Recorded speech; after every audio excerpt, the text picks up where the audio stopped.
அல்லேலூயா. வெற்றி தருகிற ஒரு ஆண்டவர் மாத்திரமே. எந்த உலகத்தான வெற்றியை கொண்டு வந்து தர முடியாது. நம்ம கையில் வெற்றியை கொண்டு வர்றவர் அவர் தான். ஜெயத்தை கொடுக்கிறவர் அவர் தான். நமக்கு முன் செல்லுகிறவர் அவர் தான். மேகமாய் நம்மளை வழிநடத்தக்கூடியவர் அவர் தான். அப்படிப்பட்ட வழிநடத்துதல் பார்த்தீங்கன்னா, துன்ப வேளையில் நோக்கி கூப்பிட்டேன், துணையாய் வந்தீரையா. ஒரு முறை கூட பாடுவோமா இந்த சரணத்தை? துன்ப வேளையில் நோக்கி கூப்பிட்டேன், துணையாய் வந்தீரையா. துன்ப வேளையில் நோக்கி கூப்பிட்டேன், துணையாய் வந்தீரையா. தோல்வியில்லை எனக்கு, வெற்றி பவனி செல்வேன்.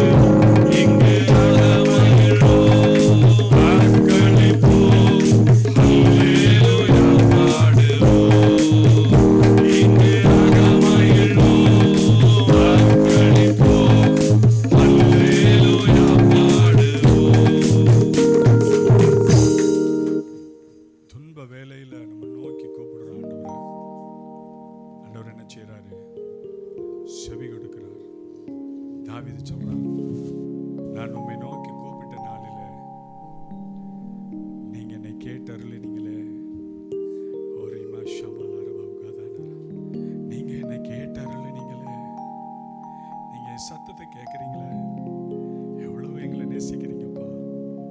எங்களுடைய நேசம் ரொம்ப குறைவாக இருக்குப்பா, உண்மை அதிகமாய் நேசிக்கிறோம்ப்பா. அப்படி சொல்லுவோம்மா, ஆண்டவரே உண்மை அதிகமாய் நேசிக்கிறோம்ப்பா.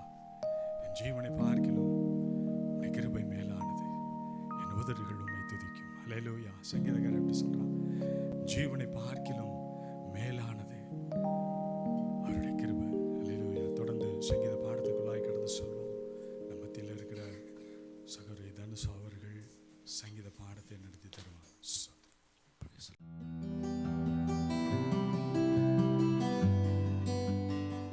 மாறி மாறி வாசிக்க வேண்டியதான சங்கீதம் 86. கர்த்தருடைய நாமத்திற்கு மகிமை உண்டாகட்டும். இந்த சங்கீதம் தாவீதின் ஒரு விண்ணப்பம். தாவீது ராஜா கர்த்தரிடத்தில் செய்கிற ஒரு விண்ணப்பம் தான் இது எல்லாமே. இதில் 3 விதமாக இருக்குது. ஃபஸ்ட்டு அவர் நெருக்கத்தில் கூப்பிடுகிறதான ஒரு காரியம், ஜெப பண்ணுகிறாங்க. ரெண்டாவது ஆண்டவரை மேன்மையாக அவரை எவ்வளவு தூரம் அவர் ஏசப்பாவை புகழ முடியுமோ, எவ்வளோ மேன்மையாக அவரை சொல்ல முடியுமோ அதை சொல்லி அவர் ஜெபிக்கிறதான ஒரு விண்ணப்பம். மூன்றாவதாக அவருக்கு அவருடைய எதிர்காலத்தில் அவருக்கு என்ன தேவையோ அந்த ஒரு காரியத்திற்காக தன்னுடைய சொந்த காரியத்தில் எப்படி ஆண்டவர்கிட்ட ஜெபிக்கணும் அப்படின்ற ஒரு காரியம் இந்த அதிகாரத்தில் இருக்குது. ஃபஸ்ட்டு வசனம், கர்த்தாவே உமது செவியை சாய்த்து என் விண்ணப்பத்தை கேட்டருளும், நான் சிறுமையும் எளிமையும் ஆனவன். சங்கீதக்காரனாகிய தாவீது சொல்கிறாரு, அவர் எவ்வளோ பெரிய ராஜா, சமஸ்த இஸ்ரவேலருக்கும் அவர் ஒரு ராஜா, இருதயத்துக்கு ஏற்ற ஒரு மனுஷன். அப்படியெல்லாம் அவர் ஒரு பெரிய நிறைய யுத்தங்களை செஞ்சவர், எல்லா காரியம் அவருக்கு இருந்தாலும், ஆனால் கர்த்தருடைய சமூகத்தில் அவர் வரும்போது அவர் ரொம்ப தாழ்த்தி சொல்கிறாரு, நான் சிறுமையும் எளிமையும் ஆனவன் அப்படின்னு சொல்லி அவர் சொல்கிறாரு. அது ஃபஸ்ட்டு உள்ள அதிகாரத்தில். ரெண்டாவது அவர் என்ன சொல்கிறாருன்னா, என் ஆத்துமாவை காத்திருளும், நான் பக்தி உள்ளவன், என் தேவனே உம்மை நம்பி இருக்கிற உமது அடியேனே நீ ரட்சியும் அப்படின்னு சொல்லிட்டு அவர் ஒரு பக்தி உள்ளவன் என்பதை ஆண்டவர்கிட்ட ஏன்னா இருதயத்துக்கு ஏற்ற ஒரு தாவீது வனாந்தரத்தில் நிறைய யுத்தங்களுக்கும் எல்லா இடத்துக்கும் போகும்போதும் அவர் என்ன எல்லாவற்றிலையும் கர்த்தரை முதன்மையாக வைத்திருக்கிறாரு. நான் அசையாதபடிக்கு கர்த்தரன் வலது பாரிசத்தில் இருக்கிறார், நான் அசைக்கப்படுவதில் அப்படின்ற ஒரு நம்பிக்கையோடு ஒரு விசுவாசத்தோடு சொல்லுகிறதான ஒரு தாவீது அவன் ஒரு பக்தி உள்ளவனாக இருக்கிறத கூட தேவனிடத்தில் தாழ்மையாக அவர் சொல்கிறாரு. மூன்றாவது, ஆண்டவர்கிட்ட சொல்கிறாங்க, ஆண்டவரே எனக்கு இறங்கும், நாடோறும் உம்மை நோக்கி கூப்பிடுகிறேன். அவன் தினமும் ஒரு யுத்தத்துக்கு போகனாலும் எந்த ஒரு காரியத்தை சொல்லலாம் ஆண்டவர் நோக்கி தினமும் கூப்பிடுகிற ஒரு மனுஷனாக வந்து இருந்திருக்கிறாங்க. அப்புறம் ஆண்டவர் ரெண்டாவது ஒரு காரியம் என்னென்னா, ஆண்டவரை மேன்மையாக சொல்கிறாங்க. ஆண்டவரே 5வது வசனத்தில், நீ நல்லவரும் மன்னிக்கிறவரும் உம்மை நோக்கி கூப்பிடுகிற யாவர் மேலும் கிருபை மிகுந்தவருமாய் இருக்கிறீர் அப்படின்னு சொல்லி. ஆண்டவர் நல்லவர், மன்னிக்கிறவர் என்பது எல்லாமே அவருக்கு தெரிந்ததுனால ஆண்டவர்கிட்ட என்ன அவர் ஆண்டவர் பெருமையா, நான் எவ்வளோ ஒரு பெரிய ராஜாவாக இருந்தாலும் ஆண்டோடைய சமூகத்தில் என்ன போய் சொல்கிறேன், நீங்கள் நல்லவங்க ஏசப்பா, நீங்கள் மன்னிக்கிறவர், உம்மை நோக்கி யாரெல்லாம் கூப்பிடுறாங்களோ எல்லார் மேலும் நீங்கள் கிருபையாக இருக்கிறீங்க அப்படின்னு சொல்லி ஆண்டவரை மகிமைப்படுத்துகிறாங்க. நமக்கு ஒரு சின்ன காரியம் வந்தோடனே நம்ம மேன்மையாக நம்மளை எண்ணாமல் நம்ம தேவனை நம்ம மகிமைப்படுத்தும் போது ஆண்டவர் இதிலும் நம்மளை எந்த உயரத்தில் நம்ம வைக்கணுமோ அவ்வளோ பெரிய உயரத்தில் ஆண்டவர் வைக்க வல்லவராக இருக்கிறாங்க. அதுக்கப்புறம் சொல்கிறாரு, கர்த்தாவே என் ஜெபத்திற்கு செவி கொடுத்து என் விண்ணப்பங்களின் சத்தத்தை கவனியும் அப்படி. ஒவ்வொரு விண்ணப்பத்திற்கும் தேவன் செவி கொடுத்திருக்கிறார். அந்த சங்கீத பகுதி எல்லாமே அவன் எவ்வளோ கஷ்டத்திலும் அவன் சந்தோஷத்திலும் எல்லா காரியத்திலையும் தேவன் அவனுக்கு செவி கொடுத்திருக்கிறாங்க. நான் துயரப்படுகிற நாளில் உம்மை நோக்கி கூப்பிடுகிறேன். அவன் நெருக்கமான காலங்களிலும் சவுல் ராஜா அவனை துரத்துற நேரங்களிலும் தன்னுடைய மகனுக்காக பயந்து ஓடுகிற எல்லா நேரத்திலும் அவனுக்கு எந்த காரியத்திலும் தேவனை நோக்கி கூப்பிடும்போது தேவன் அதை கேட்டள்ளியிருக்காங்க. அப்புறம் அதுக்கப்புறம் என்னென்னா, அப்படி ஆண்டவர் ஒரு மேன்மையான ஒரு ஜபமாக அவர் 2வது சொல்லியிருக்கிறாரு.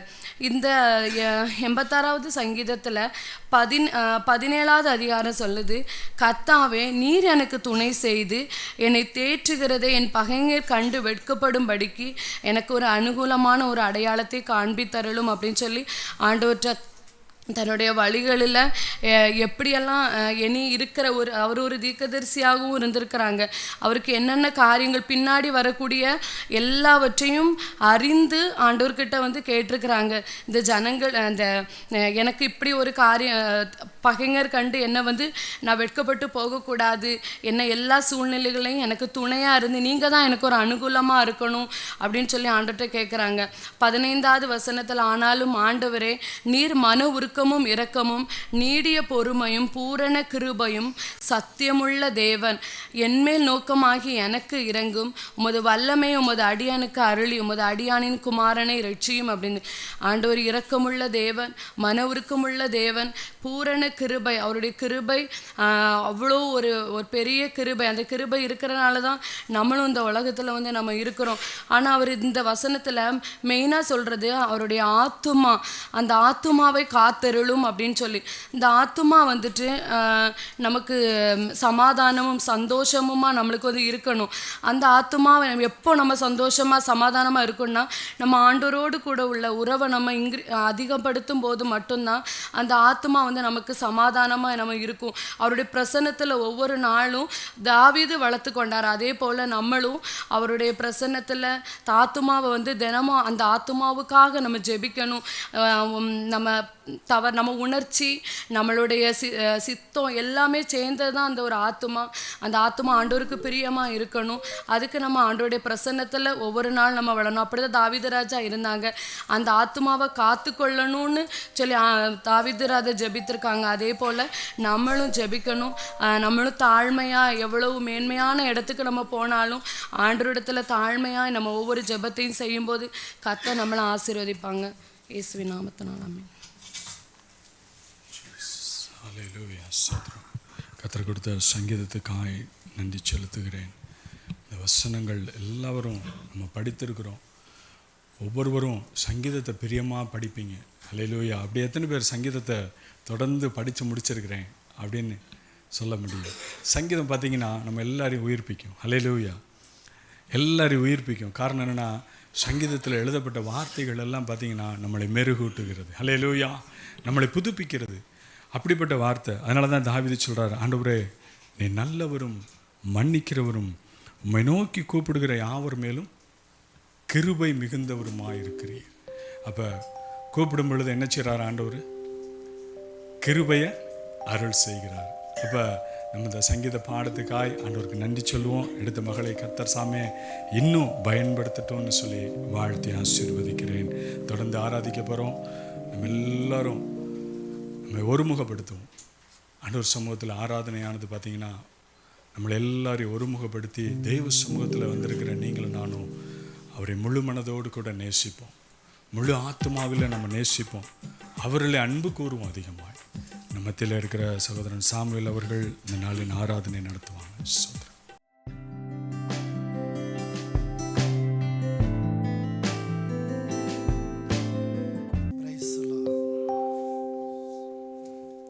எத்தனை பேர் மன மகிழ்ச்சியோடு வந்திருக்கீங்க?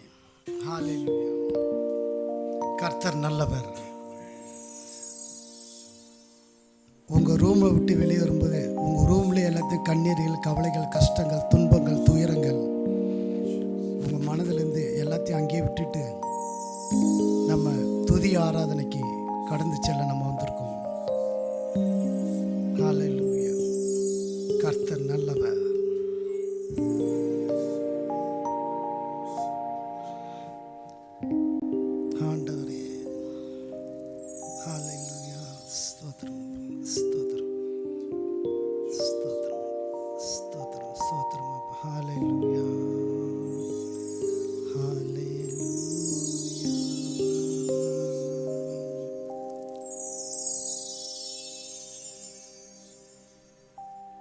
சங்கீத பகுதியில் ஒரு வசனத்தை சொல்கிறேன் பாருங்க.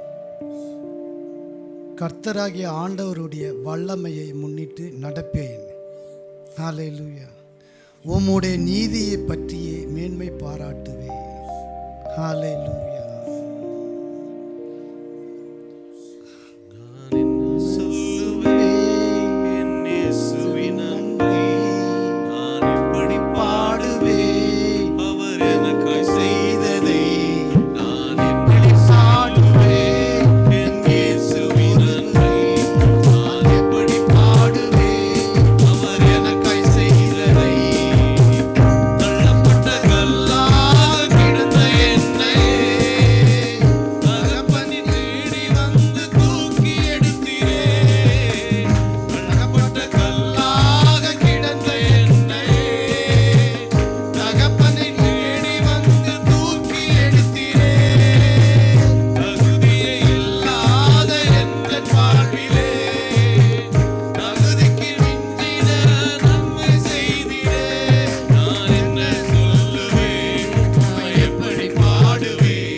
எப்படி பாடினீங்க? அவர் இயேசுவின் அன்பை குறித்து பாடியிருக்கீங்க இல்லையா? அவரோட அன்பு எவ்வளோ பெரிதான அன்பு. உங்களை என்னையும் அனுதினமும் அன்பு கூறுகிற பரிசுத்தர் அவர் தான். ஹல்லேலூயா. நீங்கள் எப்போதும் பலத்தின் மேலே பலனை கொண்டு அவரை அனுதினமும் நீங்கள் கொண்டாடிட்டு வந்தீங்கன்னா உங்களோட வீட்டு நிலக்கதவில் ஆட்டுக்குட்டின ரத்தம் எப்போதும் நிலைத்து இருக்கும். ஹல்லேலூயா, ஸ்தோத்திரம், நன்றி ஆண்டவரே. சிங்கத்தின் கெபிலிலும் தீச்சூளை நடுவிலும் உங்கள் நாமம் உயரும். ஹல்லேலூயா. உயர்த்தும் போது சேதங்கள் எதுவும் உங்களுக்கு அணுகாது. எத்தனை பேர் விசுவாசிக்கிறீங்க? ஹல்லேலூயா. கரங்களை உயர்த்துங்க. ஹல்லேலூயா. அவர் நம்மை அனுதினமும் சுத்திகரித்து கொண்டு தான் இருக்கிறாரு. அவரோட கரம் உங்கள் மேல் தொட்டுக்கிட்டு தான் இருக்குது. ஹல்லேலூயா, ஸ்தோத்திரம், நன்றி தகப்பனே. ஹல்லேலூயா. ஏசப்பா, எங்களோடு ஆவின் ரூபத்தில் அக்னியாக இறங்கினீங்கப்பா, எங்களோடு இடைப்பட்டிருக்காங்க. நன்றி தகப்பனே. இந்த வேலையிலும் கர்த்தாவே, இந்த துதியின் வேலையில் இங்கே வந்திருக்கின்ற ஒவ்வொருவரையும் உங்கள் கரத்தில் ஒப்பு கொடுத்து ஜெபிக்கிறோம் அப்பா. அவர்கள் செல்லும் பொழுது இந்த நன்றிய நாவில் அவர் வீடு கடந்து செல்லும் போது இந்த நன்றி அவரோட நாவில் இருக்கட்டும் கர்த்தாவே. கண்மணி போல நீ காத்து வந்தீரப்பா, உனக்கு நன்றி தகப்பனே. சிறைச்சாலைகள் அடைப்பதில்லப்பா, ஆனாலும் சங்கிலிகள்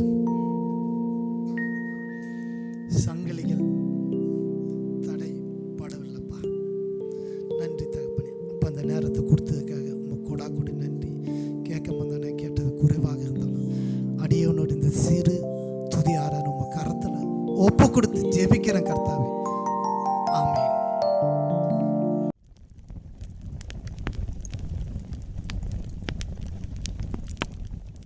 கர்த்தருடைய சமூகத்தில் அவருடைய வார்த்தையை தியானிக்க இருக்கிறோம். நம்ம எல்லோரும் முழு மனதோடு ஆராதிச்சோமா? எத்தனை பேர் உபாகமம் 11ஆம் அதிகாரத்தை ஞாபகத்தில் வச்சுருக்கீங்க? எத்தனை பேர் உபாகமம் 11ஆம் அதிகாரத்தை ஞாபகத்தில் வச்சு நேசிச்சிங்க? ஹல்லேலூயா, ஹல்லேலூயா. என்ன வாசித்தோம்? ஒரு முறை வாசிப்போமா? நீங்கள் உங்கள் தேவனாகிய கர்த்தரிடத்தில் உங்கள் முழு இருதயத்தோடும் உங்கள் முழு ஆத்துமாவோடும் அன்பு கூர்ந்து அவரை சேவிக்கும்படி நான் இன்று உங்களுக்கு கற்பிக்கிற என் கற்பனைகளுக்கு கீழ்ப்படிந்தால் நீ உன் தானியத்தையும் உன் திராட்சரசத்தையும் உன் எண்ணெயையும் சேர்க்கும்படிக்கு நான் ஏற்ற காலத்தில் உங்கள் தேசத்தில் முன்மாரியையும் பின்மாரியையும் பெய்ய பண்ணி. போதுங்கப்பா. ஏற்ற காலத்தில் முன்மாரியையும் பின்மாரியையும் என்ன செய்கிறார் ஆண்டவர்? தருவேன்னு சொல்கிறார். பாருங்களேன். அப்படி அந்த மாதிரியான ஒரு அன்பு தான் ஆண்டவர்கிட்ட கூற முடியும். ஏன்னு கேட்டிங்கன்னா, வேத வார்த்தையின் பிரகாரம், வசனங்களின் பிரகாரம் நாம் எவ்வளவாய் அவரை நேசிக்கிறோம்.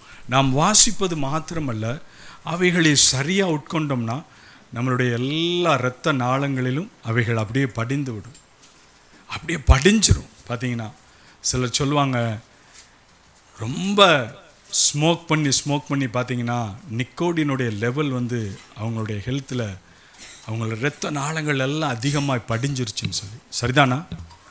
இது சொல்லுவாங்க டாக்டர்ஸ், நர்சஸாக நிறைய பேர் இருக்கிறீங்க. நிறையா நிக்கோட்டினுடைய டெபாசிட்ஸ் எல்லாம் பிளட் வெசல்ஸில் இருக்குது. அப்பாவுடைய ரத்தம் நம்ம பிளட் வெசல்ஸில் இருக்கா? என் நேசரின் ரத்தம் இருக்குதா?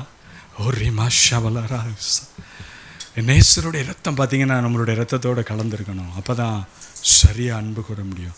நம்ம எல்லோரும் தலைகளை தாழ்த்தி கர்த்தருடைய வார்த்தைக்காய் ஜெபிப்போம். நாங்கள் ஒன்றுக்கு உதவாத பாத்திரமாக இருந்த பொழுது உபயோகமுள்ள பாத்திரமாக எங்களை வணங்குறீங்களே. உமக்கு பிரியமானவைகளை செய்யும்படியாய் உங்களுடைய நல்ல ஆலோசனைகள் எங்களுக்கு தர்றீங்களே.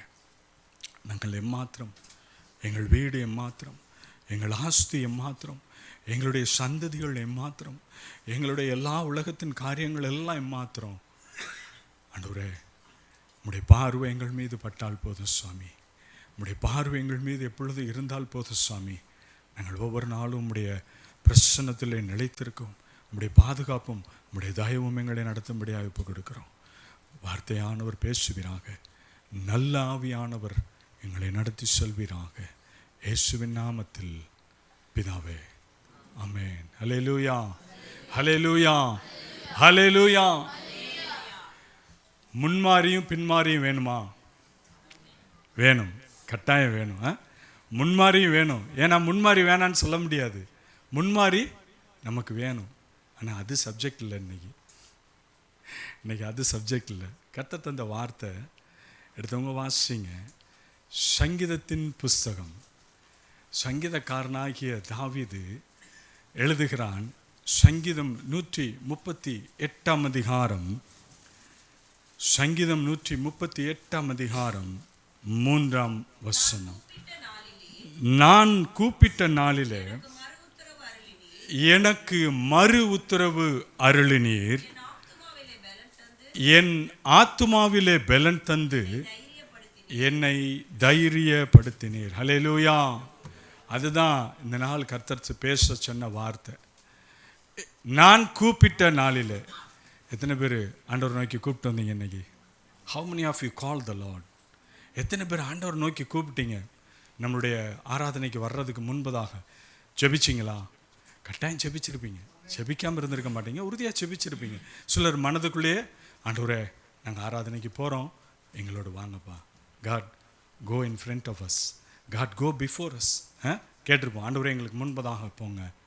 அப்போ இந்த நாளில் இந்த வார்த்தையை தியானிக்கும்படியாய் கடந்த வாரம் முழுவதும் சில சூழ்நிலையின் காரணமாக தியானிக்க முடியல. அப்போ சமூகத்தில் ராம் முழுவதும் அமர்ந்திருந்து வார்த்தை ஆண்டவர் தரவே இல்லை. அவருடைய ரேமாவே கிடைக்கல. அந்த ரேமாக்காய் காத்திருந்த பொழுது அதிகாலை 3:30 மணிக்கு ஆண்டவர் என்னை எழுப்புறார். ஹல்லேலூயா, தேங்க்யூ லார்ட். ஆண்டவர் எழுப்புறாரு. எழுந்திரு மகனை, எழுந்திரு எழுந்திருன்னு ஆவியானவர் என்னை எழுப்பி இந்த வார்த்தையை கர்த்தர் திருவுள்ளம் பற்றினார். நான் கூப்பிட்ட நாளிலே எனக்கு மறு உத்தரவு அருளினீர். அதை தான் ஆண்டவர் சொன்னார். ஹல்லேலூயா. நான் கூப்பிட்ட நாளில் எத்தனை பேர் ஆண்டவர்கிட்ட ஜெபிச்சு ஆண்டவர் எனக்கு கட்டாயம் அதுக்கு பதில் தந்திருக்கிறாருன்னு சொல்ல முடியும்? தரலேன்னு எத்தனை பேர் சொல்ல முடியும்? தைரியமாக கை தூக்குங்க. தரலேன்னு சொன்னால் தைரியமாக கை தூக்குங்க. ஆண்டவர் இன்னும் எனக்கு இந்த ஆன்சர் தரலை. ஏன் நான் சொல்கிறேன்னு தெரியுமா? நம்ம தரலேன்னு சொல்கிறவங்க அதிகமாக இருக்கிறாங்க அப்படின்னு நான் பார்க்கும் பொழுது மிகவும் மகிழ்ச்சி அடைகிறேன். ஏன்னா தந்திருக்கிறாரு, அது ஒரு சாட்சி. ஆனால் தரலேன்றது ஒரு சாட்சி. ஹல்லேலூயா. எத்தனை பேர் விசுவாசிக்கிறீங்க இன்னும் ஆண்டவர் எனக்கு பதில் தரலை? How many of you believe that? கர்த்தருடைய வார்த்தை பார்த்தீங்கன்னா எப்பொழுதும் எல்லா காலத்திலும் எல்லா சூழ்நிலையிலும் ஒரே மாதிரி இருக்காது. ஒரே மாதிரி ஒருபோதும் ஆண்டவர் பேச மாட்டார். பல அவருடைய பரிணாமங்கள் அவருடைய நாமத்துக்கு கொடுக்கப்பட்டிருக்குது. அதன்படியாக பேசுவார். பல நாட்களில் நம்ம கூப்பிட்டுருப்போம், ஆண்டவர் ஆன்சர் பண்ணியிருக்க மாட்டார். Even I called so many times, God didn't answer for me. நான் சொல்லுவேன் தைரியமாய், ஆண்டவர் இன்னும் எனக்கு ஆன்சர் தரல.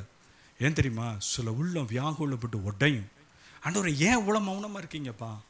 நம்ம திரும்ப திரும்ப கேட்போம் ஆண்டவர்கிட்ட, ஒய் லார்ட் ஒய்? ஆண்டவரை ஏன் சுவாமி, ஏன் ஆண்டவரை நான் கேட்டுக்கிட்டே இருக்கேனே, உமக்கு மனதுருக்கமே இல்லையா? நீங்கள் உண்மையர்னு சொல்லியிருக்கீங்களே, ஜீவிக்கிறவர்னு சொல்லியிருக்கீங்களே, நீங்கள் மனத்தாழ்மை உள்ளவரை இல்லையா? இப்படிலாம் பேசியிருப்போம். கட்டாயம் பேசும் நம்ம இருதயம். ஏன் தெரியுமா? ஆண்டவர் சொல்கிறார் எரேமியாவை பார்த்து, கல்லான இருதயத்தை எல்லாவற்றிலும் என்ன செய்வேன்? சதையாய் மாற்றுவேன், சதையாய் மாற்றுவேன். அப்படிப்பட்ட வல்லமையுள்ள கர்த்தருடைய வார்த்தை. அது என்ன செய்யும்? ஊனையும் கணுக்களையும் பாய்ந்து சொல்லக்கூடிய வல்லமை உள்ளது.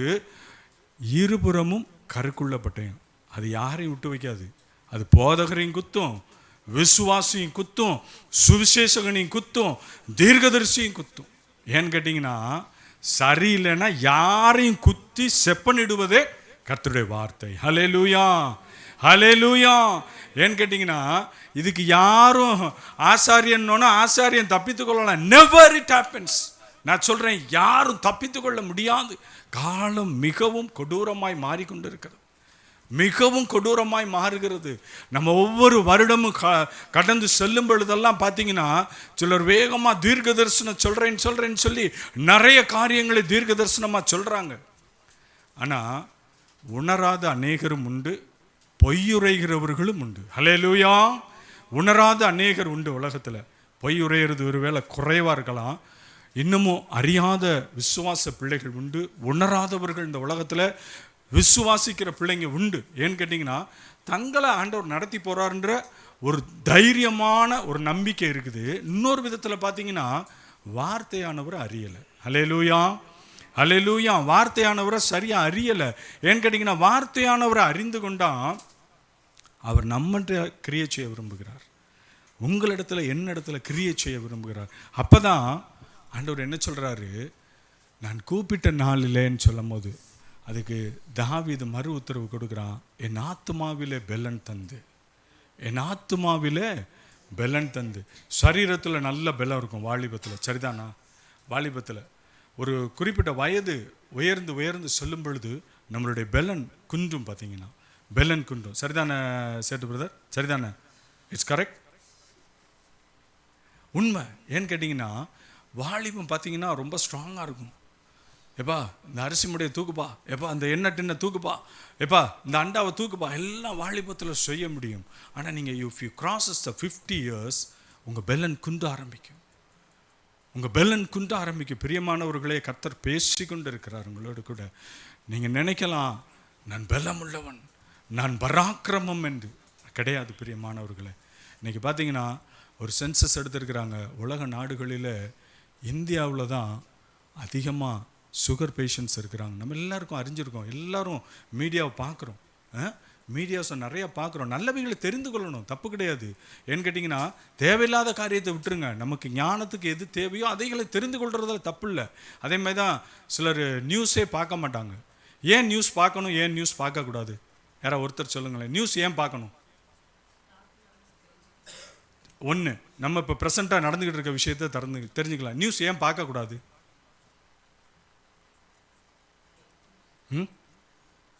நியூஸ் ஏன் பார்க்கக்கூடாது? தகவல்கள் பொய்யாமல் இருக்குது. இன்னைக்கு நிறைய பொய் தகவல்களை பரப்பவும் செய்கிறாங்க. சரிதானே? பிரதர் சொன்னா கரெக்டாக சொல்கிறாங்க. அமைதியாக இருக்க வேணாம், நீங்கள் பேசுங்க, அப்போ தான் கர்த்தருடைய வார்த்தையை தொடர்ந்து பேசலாம். அப்போ இந்த பொய்யான தகவல்களே நியூஸு நமக்கு தருகிறது. ஆனால் பார்த்தீங்கன்னா மறு உத்தரவு வேணும்னு சொன்னால் யார்கிட்ட பேசணும்? யாருடைய நியூஸ் வேணும்? ஏசப்பாவுடைய நியூஸ் வேணும். இதுதான் நம்ம லைஃப்பில் இருக்கணும். விசுவாசிகளுக்கு, அவிசுவாசிகளுக்கு நான் பேசலை. அமர்ந்து இருக்கிற எல்லா விசுவாச பிள்ளைகளுக்காய் பேசி கொண்டு இருக்கிறேன். ஆவியானவர் உங்களோடு கூட பேசுகிறார். ஏன்னா இந்த ஆத்துமா பார்த்தீங்கன்னா பொய்யுரையாத தேவனை விசுவாசிக்கின்றது. அவர் ஒருபோதும் பொய் சொன்னதில்லை. தன்னுடைய உத்தமத்தில் அவரை போல உலகத்தில் அநேக தெய்வங்கள் இருக்கலாம், பல பேர் கூப்பிடலாம். ஆனால் அவருடைய இன்டர்பிரட்டேஷன் எல்லாம் பார்த்தீங்கன்னா ரொம்ப சரியாக இருக்கும். அவர் சொன்னார்னா கரெக்டாக இருக்கும். எல்லாரும் பயந்து அலறாங்க கடல் நடுவில். எல்லா சீஷர்களும் அமைதல் அருன்னார். ஒரே ஒரு வார்த்தை தான் சொன்னார், இறையாதே நீ அமைதல் அருன்னார். முடிஞ்சிச்சா காரியம்? பாருங்களேன், ஒரே ஒரு வார்த்தை தான் அனுப்புனார். அவர் மானுடத்தில் இருக்கிற எல்லா நாட்களிலும் அதிகமாக எல்லாரையும் நேசிச்சார். ஹல்லேலூயா.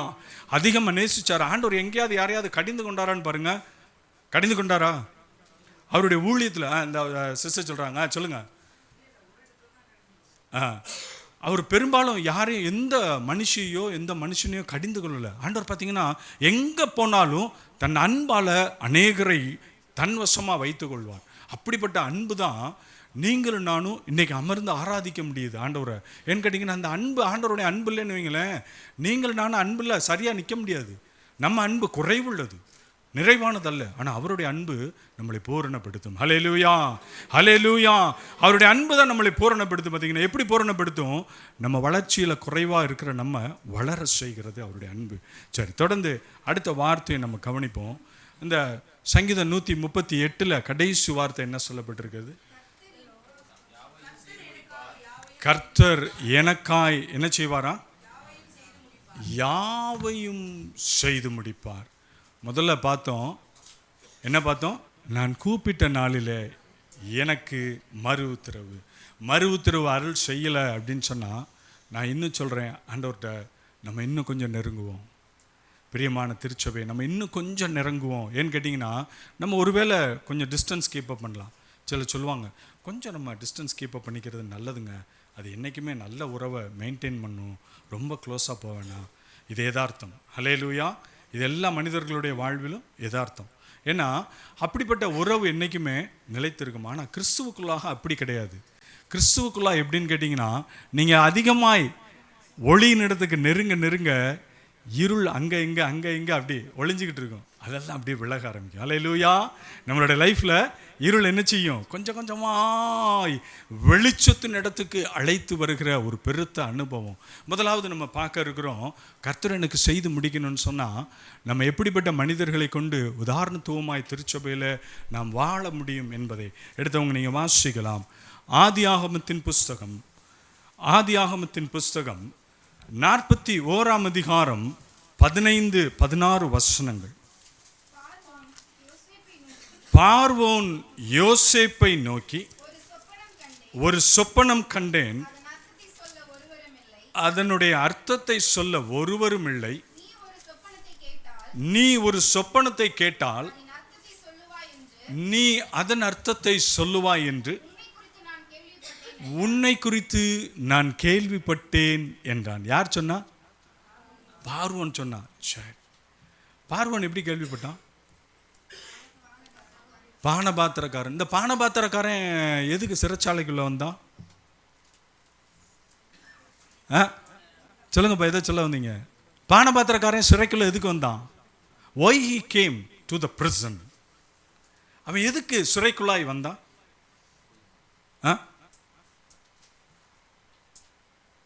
பொய் சொன்னதன் நிமித்தம். ஒரு பொய் சொன்னதன் நிமித்தம் சிறைச்சாலையில் அடைக்கப்பட்டான்.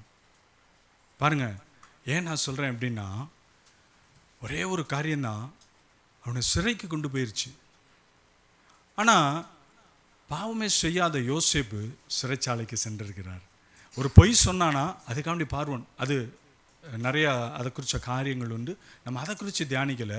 ஆனால் பார்த்தீங்கன்னா, பானபாத்திரக்காரன் சிறைச்சாலையில் இருக்கிறான். Who is he? He is a baker என்று வேதம் சொல்கிறது. ஒரு மறு மொழிபெயர்ப்பு சொல்கிறது, அவன் ஒரு பேக்கர் அப்படின்னு. What is baking and baker? ஒரு உணவு தயாரிக்கிறவனை ஒவ்வொரு குக்கு, ஒரு வார்த்தை குக்குன்னு சொல்லுவாங்க, ஒரு வார்த்தை செஃப்னு சொல்லுவாங்க. ஆனால் பேக்கிங் அது ஒரு தனிப்பட்ட ஒரு ஸ்டைலில் செய்யக்கூடிய ஒரு உணவு. அவன் ஒரு பேக்கராக இருந்தானா, பெக்கரில் பேக்கர். ஸோ ஒரு உணவு தயாரிக்கிற ஒரு மனுஷன். இவன் சிறைக்குள்ளே சென்றதுக்கு பல காரணங்கள் இருக்கலாம். ஆனால் அவன் செய்த பாவம் பொய்ன்னு சொல்லி சொல்லுகிறது. பொய் யாராக இருக்கிறாரு உலகத்தில்? பொய்யனும் பொய்க்கு பிதாவுமானவன் உலகத்தில் இருக்கான். அவன் என்ன செய்வான்னு கேட்டிங்கன்னா, நல்லதுக்கும் பொய் சொல்லுவான் நம்மளை, அதே மாதிரி தப்பிக்கிறதுக்கும் பொய் சொல்லுவான், அதே மாதிரி உண்மையே இல்லாத ஒன்றை உண்மையாக சொல்லும்படியாய் நம்மளை தூண்டுவான். அப்படிப்பட்டதுனால தான் பானபாத்திரக்காரன் சிறைச்சாலைக்குள்ளே வர்றான் பார்த்துங்க. ஆனால் இங்கே வந்ததுனால ஒரு நன்மையான காரியம் உண்டாகிறது. ஹல்லேலூயா. நம்ம எல்லாருக்கும் தெரியும் யோசேப்பினுடைய வாழ்க்கை. யோசேப்பை குறித்து சொல்லும் பொழுது அருமை ஆவிக்குரிய தகப்பன் இப்படி சொல்லுவார், யோசேப்பு பார்த்தீங்கன்னா எங்கள் வீட்டில் செடியாக இருக்கிறாரு. மறைந்து போன அப்போஸ்தலனாகிய சாம் ஜெபத்ரு ஐயா. ஹல்லேலூயா. சாம் ஜெபத்ரு ஐயா அப்படி ஒரு ஆவிக்குரிய நல்ல ஒரு தீர்க்கதரிசியும் அப்போஸ்தலனுமாய் வாழ்ந்தாங்க. அப்படிப்பட்ட நிறைய பேருக்கு தன்னை பிரபலியப்படுத்த மாட்டார். அப்படிப்பட்ட ஒரு பெரிய தேவ மனுஷன் இன்னைக்கு நம்மளோட இல்லை. பார்த்தீங்கன்னா அப்படி ஒரு அருமையான ஒரு தேவ மனுஷன் சொல்லுவார், எங்கள் வீட்டில் எப்போதும் யோசேப்பு இருப்பாருங்க அப்படின்வார். அவருடைய ஆவிக்குரிய அனுபவம் அப்படி. ஏன் அப்படின்னா, யோசேப்பு அவனுக்கு ஒரு புனை பெயர் உண்டு, அவன் கனி தருகிற செடி என்று. அல்லேலூயா. அவன் கனி தருகிற செடி என்று யோசேப்பை கொடுத்து God was witness about the Joseph. பாருங்க, இயேசுவானவர் பிதாவானவர் அவனை குறித்து ஒரு விட்னஸ் கொடுக்குறாரு, அவன் கனி தரக்கூடிய செடி என்று. அப்படிப்பட்ட ஒரு மனுஷன் சிறைச்சாலையில் ஏன் அடைக்கப்பட்டான்? ஒன்றுமே செய்யாத ஒரு காரியத்திற்காய். ஆனால் இதெல்லாம் ஆண்டவருடைய திட்டத்தில் இருந்தது. எத்தனை பேர் அதை நம்புறீங்க? ஆண்டவருடைய திட்டம் பார்த்தீங்கன்னா, ஏன்னு கேட்டிங்கன்னா, எத்தனை பேர் யோசேப்போடு கூட வந்தாங்க? யோசேப்போடு கூட எத்தனை பேர் நம்மளுடைய எகிப்துக்கு வந்தாங்க? 70 பேர் வந்தாங்க. ஆனால் 70 பேர் வர்றதுக்கு முன்னால் யோசேப் மட்டும் தானே போயிருந்தார். ஆனால் யோசேப்பினுடைய சந்ததியில் 70 பேர் பார்த்தீங்கன்னா, யோசேப் இல்லை, மன்னிக்கவும், யாக்கோபினுடைய சந்ததி. யாக்கோபினுடைய சந்ததியில் 70 பேர், அதில் யோசேப் ஒருத்தன். இந்த 70 பேரில் யோசேப்பு முதன்மையாக எகிப்துக்கு அழைத்து செல்லப்படுகிறான். எப்படின்னா, தன் சகோதரர்களால் புறக்கணிக்கப்பட்டு என்ன செய்கிறாங்க, அவனை விற்று போட்டாங்க. யாருக்கு? ஒரு வியாபாரிக்கு விற்று போட்டாங்க. அதனால் அது நிமித்தமாய் போய் என்ன செய்கிறான் யோசேப்பு, அங்குள்ள என்ன செய்கிறாரு, ஒரு பிரதமருடைய வீட்டில் வேலை செய்கிறாரு. பார்த்தீங்கன்னா, அங்கே ஒரு பிரதான ஒரு தளபதியினுடைய வீட்டில் ஒரு பிரதமராய் ஒரு உயர்த்தப்படக்கூடிய ஒரு இடத்துல இருக்கக்கூடிய ஒரு மனுஷனுடைய வீட்டில் வேலை செய்கிறாரு. ஆனால் என்ன செய்கிறாரு, உலகத்தின் காரியத்திற்கு தன்னை காத்து கொள்வதற்கு முயற்சி செய்கிறாரு. ஆனால் அவர் பாவம் செய்தார் என்று அவருக்கு எதிரான சாட்சி சொல்லி சிறைச்சாலையில் அடைச்சிடறாங்க. இதுதான் யோசேப்பினுடைய ஒரு சிம்பிளாக அதை குறித்து நிறைய காரியங்கள் நம்ம வாசிக்க முடியும். ஆனால் இங்கே பார்வோன் ஒரு விட்னஸ் பண்ணுறாரு. மறுபடியும் அந்த வசனத்தை வாசிங்களேன். பார்வோன் யோசேப்பை நோக்கி, ஒரு சப்பனம் கண்டேன், அதன் அர்த்தத்தை சொல்லவும் ஒருவரும் இல்லை. நீ ஒரு சொப்பனத்தை கேட்டால் அதனுடைய அர்த்தத்தை சொல்லுவாய் என்று உன்னை குறித்து நான் கேள்விப்பட்டேன் என்றான். பாருங்களேன், இது யார் கொடுத்த விட்னஸு? பார்வோன் கொடுத்த விட்னஸு. அப்போ இதை சொல்கிறதுக்கு காரணமாக இருந்தது யார்? பானபாத்திரக்காரன். இந்த பானபாத்திரக்காரன் சொல்கிறான், என்னோட சிறைச்சாலையில் ஒரு மனுஷன் இருக்கிறான், இன்னும் நம்மளுடைய சிறைச்சாலையில் இருக்கிறான், அவன் நீங்கள் சொப்பனத்தில் காண்றதை விளக்கமாக சொல்லிடுவான்னு சொல்லி. அப்போ இப்படிப்பட்ட தரிசனமுள்ள யோசேப்பை முதலாவது ஆண்டவர் எகிப்துக்கு அனுப்புகிறார். பாருங்களேன், எப்படி ஆண்டவருடைய திட்டம் பாருங்கள்.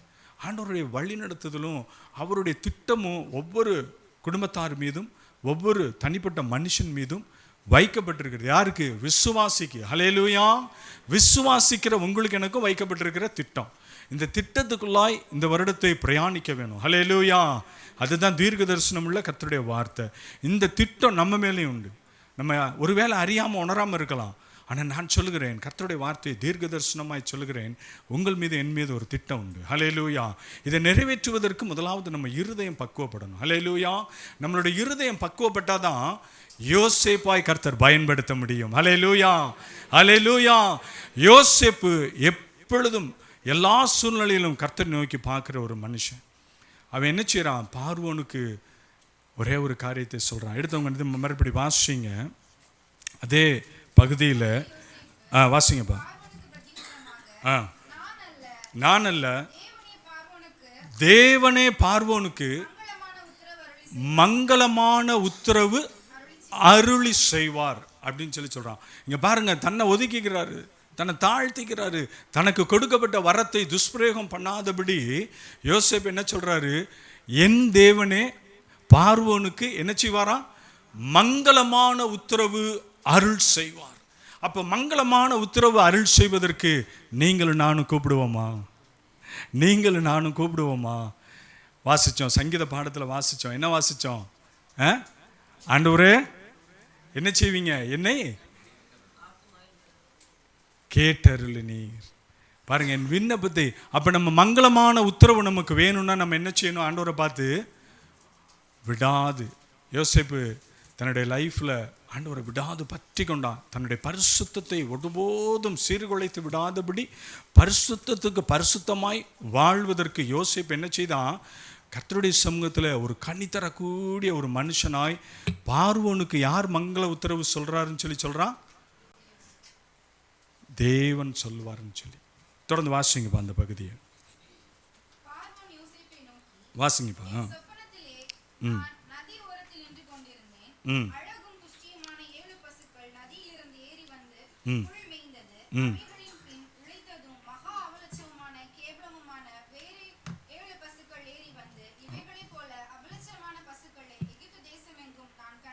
ஆமென்.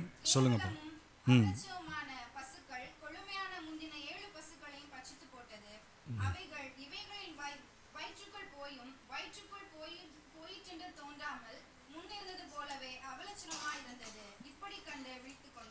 போதுங்கப்பா. பாருங்க, யோசேப்பு இடத்துல பார்வோன் சொல்லுகிறார், நான் கண்ட சொப்பனம் இதுதான். இந்த சொப்பனத்தை குறித்து நம்ம எல்லாருக்கும் அறியும், நல்லா அறிஞ்சிருக்கிறோம். இங்கு மறு உத்தரவு அருள் செய்கிறவர், மங்களமான உத்தரவு கொடுக்கிறவர் நம் தேவனாகிய கர்த்தர். பாங்க, யோசேப்பை கொண்டு இந்த சொப்பனத்தை விளக்குகிறார். அடுத்த காரியத்தை நம்ம வாசிப்போம். இது என்னன்னு சொல்லி யோசேப்பு பார்வோனுக்கு சொல்வதை வாசிங்கப்பா. ஆமென்.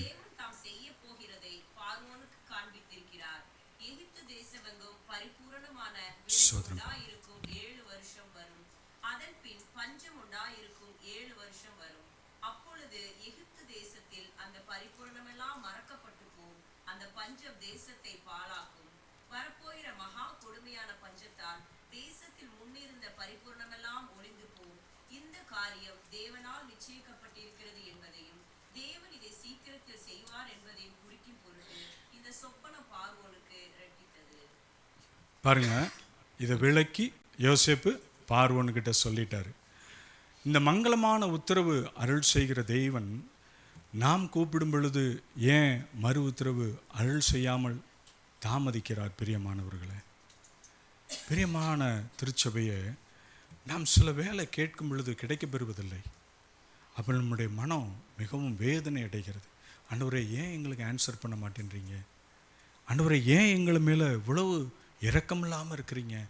நீங்கள் ஆண்டவரை எங்களுக்கு ஆன்சர் தர மாட்டீங்களாப்பா? எங்களுக்கு மறு உத்தரவு அருள் செய்ய மாட்டீங்களாப்பா? நம்மளுடைய இருதயம் அதிகமாய் என்ன செய்யும்? வாஞ்சித்து கேட்கும். தஞ்சமே நீ, அடைக்கலம் நீ, கோட்டையும் நீ, என்றும் காப்பி.